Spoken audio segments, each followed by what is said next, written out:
तो आज हम बात कर रहे हैं कि भाई रेजिग्नेशन कैसे दिया जाए, कैसे रिज़ाइन किया जाए। अब आप कहेंगे कि भाई रिज़ाइन करने में क्या है, उसमें क्या अकल लगती है। एक रेजिग्नेशन का मेल भेज दिया कि भाई हम काम नहीं करना चाहते हैं, कहीं और अपॉर्चुनिटी मिल गई है और हम चले जाएंगे। लेकिन ऐसी बात नहीं है दोस्तों। 5 गलतियां हैं जो कि आप नई जॉब या नई अपॉर्चुनिटी मिलने की खुशी में कुछ गलतियां कर बैठते हैं, जो कि आपको कभी नहीं करनी चाहिए। तो ऐसी कौन सी 5 गलतियां हैं? तो उनमें से पहली चीज़ ये है कि कभी भी डायरेक्टली जो रेजिग्नेशन लेटर है वो मेल करके मत भेजिए उनको। पहले आपके मैनेजर से बात कीजिए, क्योंकि ये एक बहुत ज़्यादा रूड चीज़ हो सकती है। चाहे जो हो जाए, जैसे भी आपकी काम करने की कंडीशंस हो, आपने उन लोगों के साथ काम किया हुआ है, वो लोग आपके ऊपर कुछ काम के लिए रिलाई होते हैं और आप डायरेक्टली उन्हें भेज देते हैं कि भाई हम नहीं काम कर सकते हैं आपके साथ और मैं इस तारीख से जो है वो रिज़ाइन कर रहा हूँ। तो उन्हें भी कहीं ना कहीं जो है वो प्रिपरेशन करने का कोई मौका नहीं मिलता है कि भाई आपकी जगह पर किसे बैठाया जाए।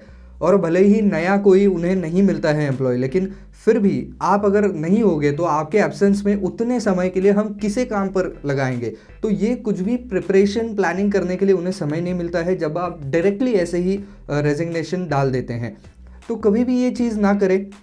जहाँ तक हो सके आपके मैनेजर्स के साथ, अगर आपके मैनेजर्स छुट्टी पर हैं तो जिन्हें आप रिपोर्ट करते हैं उनके साथ इस बारे में डिस्कस ज़रूर कीजिए। भले ही आप आपका फैसला मत बदलिए, आप जो कहना चाहते हैं बिल्कुल फर्मली कीजिए। आपने अगर वहाँ पर डिसीजन ले लिया है कि मुझे छोड़ना ही है, तो फर्मली बताइए कि मुझे छोड़ना है, लेकिन सामने से बताइए, उसके बाद मेल डालिए। दूसरी बात, जहाँ पर बहुत से लोग जो है वो खुद का ही नुकसान करवा लेते हैं।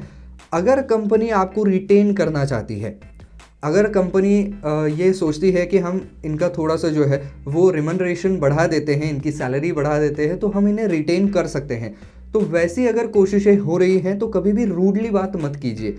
क्योंकि भले ही आप तब नहीं मानते हैं, आप दूसरे कंपनी में चले जाते हैं, वो जो रिटेंशन की जो टॉक्स है वो उतने आगे नहीं बढ़ पाते हैं, कोई बात नहीं है। लेकिन अगर आप उनसे रूडली बात करते हैं, तब आगे चल कर के जो है हो सकता है कि उस कंपनी में से कोई सीनियर ऑफिशियल्स किसी और कंपनी में आपसे मिल जाएं, या जिस कंपनी में आप जा रहे हैं उस कंपनी में उनकी कुछ जान पहचान हो, तो वो ये बता सकते हैं कि ये एम्प्लॉयज़ जो हैं वो बिल्कुल भी पोलाइट नहीं है, बहुत ज़्यादा रूड है, अच्छे से बात करना नहीं जानते हैं, और जब हमने इन्हें रिटेन करने की कोशिश की तो बहुत ही गलत तरीके से इन्होंने हमसे बात की। तो इससे आपके अगले वाले जॉब पर भी असर हो सकता है। तो इसकी वजह से अगर वो रिटेन करने के टॉक्स में हैं आपके साथ, तो पोलाइटली बात कीजिए, भले ही मना कीजिए लेकिन पोलाइटली कीजिए। अगली चीज़ जो कि बहुत सारे लोग करते हैं, जो कि है कि आपका जब नोटिस पीरियड चल रहा है तब काम बिल्कुल ही गलत तरीके से करना।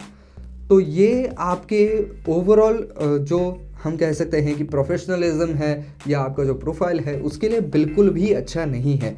अगर आप आपके नोटिस पीरियड में बहुत ही गलत तरीके से काम करते हैं, जानबूझ करके गलत काम करते हैं जिससे कि कंपनी का कुछ नुकसान हो जाए, तो ये चीज़ कहीं ना कहीं रजिस्टर होती है। और कहीं ना कहीं अगर आपके बारे में नए कंपनी की तरफ से इस पुराने कंपनी को कुछ लेटर आ जाए कि भाई इनका ट्रैक रिकॉर्ड कैसा रहा है, ये कैसे काम कर रहे हैं, तब हो सकता है कि वो लोग ये कह दे कि भाई इन्होंने जानबूझ करके जो है वो नोटिस पीरियड के दौरान गलत काम किया था जिससे कि हमारा कुछ नुकसान हो सके और इसका असर आपके नए जॉब पर भी पड़ सकता है।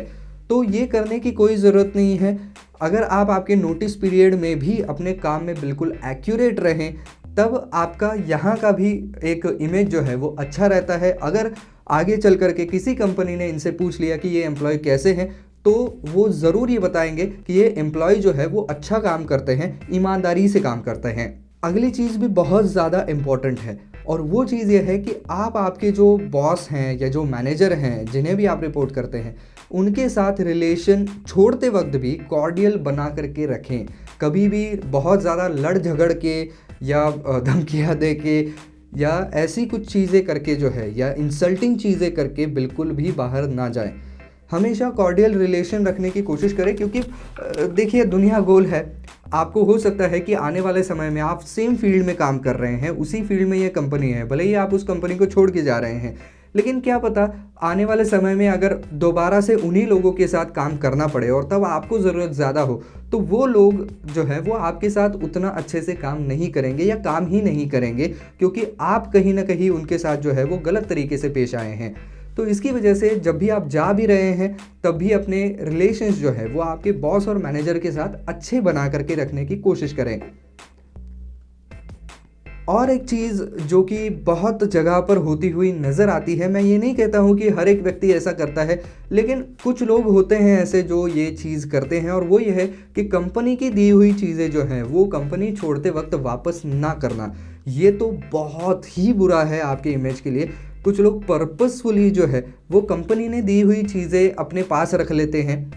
तो ये चीज़ जो है वो बहुत ही ज़्यादा बुरी है आपके इमेज के लिए भी, क्योंकि इससे एक मैसेज जाता है कि भाई ये किस तरीके का आदमी है। कंपनी ने आपको कुछ 4 चीज़ें दी हैं, वो लौटा करके भी ना आप नहीं जा रहे हैं, और कहीं ना कहीं ये स्टीलिंग यानी कि चोरी के नज़रिए से भी देखा जा सकता है, क्योंकि बहुत कुछ कीमती चीज़ें भी होती हैं जो कंपनी ने आपको दी हुई हैं, वो भी अगर आप साथ लेके जा रहे हैं, वापस नहीं कर रहे हैं, तब ये बहुत ही ज़्यादा गलत हो जाएगा। और कंपनी जो है वो एम्प्लॉयज़ को जो भी चीज़ें दे रही हैं उन सभी का ट्रैक रिकॉर्ड रखती हैं, तो उनके पास बाकायदा ट्रैक रिकॉर्ड होता है कि कब कौन सी चीज़ आपको दी है। तो इससे आपका भी बहुत इंसल्ट हो सकता है कि कंपनी के एचआर आपको बुला रहे हैं या कोई दूसरे डिपार्टमेंट के लोग आपको बुला रहे हैं, सबके सामने आपको बता रहे हैं आपने ये चीज़ ली हुई है हमारी, चलिए वापस कीजिए। तो ये बहुत ज़्यादा जो है वो रॉन्ग आपका इंप्रेशन क्रिएट करता है, आपके लिए भी एम्पैरेसिंग रहता है। तो इसकी वजह से कंपनी ने जो भी चीज़ें आपको दी है, आपके लास्ट डे पर आप वो सारी चीज़ें वापस करें, और बाकायदा जो भी कंसर्न्ड अथॉरिटीज़ हैं उन्हें बताएं कि भाई ये सारी चीज़ें मुझे आपने दी हुई थी, ये मैं वापस कर रहा हूँ। तो ये इस तरीके से आपको रिज़ाइन करना होता है। तो ये मैं बार बार एम्फसाइज़ क्यों कर रहा हूँ कि रिज़ाइन भी कर रहे हैं तो अच्छे तरीके से करें। एक तो आपके बारे में जो है वो बाकी कंपनियां भी पूछती हैं, तो आपका इमेज डाउन हो सकता है। दूसरा, अगर उन लोगों के साथ आपको दोबारा काम करने का मौका आए तब बहुत ज़्यादा प्रॉब्लम हो सकती है। और तीसरा सबसे ज़्यादा इम्पॉर्टेंट पॉइंट ये है कि कई कंपनियां जो है वो आपका एक्सपीरियंस लेटर या termination letter, contract termination letter, ये बाद में देती हैं, 1 महीने के बाद में देती है। कुछ लोग तुरंत भी देते हैं, कुछ कंपनियां जो है वो थोड़ी देर बाद देते हैं।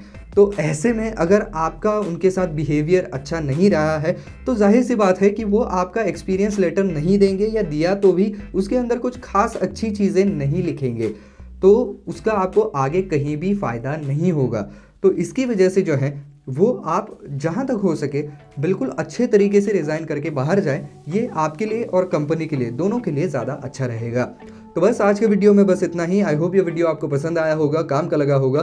तो अगर वीडियो पसंद आया है तो लाइक ज़रूर कर दीजिए। यहाँ तक आपने वीडियो देख लिया है तो मुझे लगता है आपको वीडियो पसंद आया है। ऐसे ही और अगर आपको वीडियो देखने हैं तो चैनल को सब्सक्राइब ज़रूर कर दीजिए।